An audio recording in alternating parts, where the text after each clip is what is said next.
In a garden, we notice various kinds of flowers. Flowers are considered to be the reproductive part of the plant. When we observe a flower closely, we find that it possesses both the male and female reproductive organs.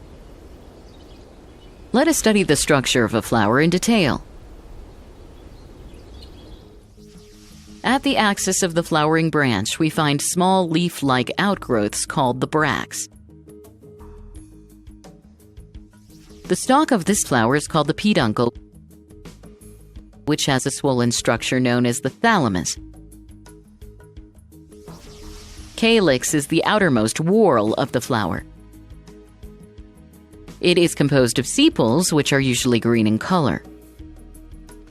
It is the outermost non-essential whorl of the flower, and one of its main functions is to protect the flower in its bud stage. Being green in color, it also helps in photosynthesis.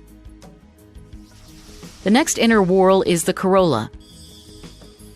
It is composed of petals, which are large and showy. They are brightly colored and attract insects for pollination. The next inner whorl is the androecium,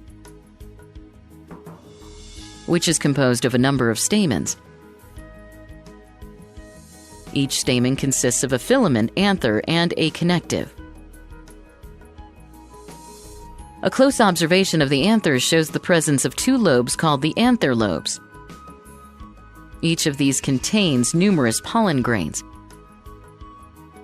When the stamen is mature, these pollen grains are released.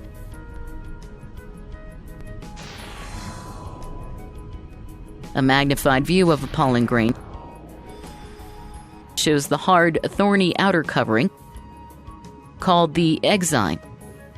Below this is a soft layer called the intine.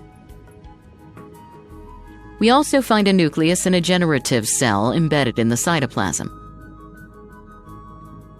If we closely observe the gynecium, which is the female reproductive part of a flower,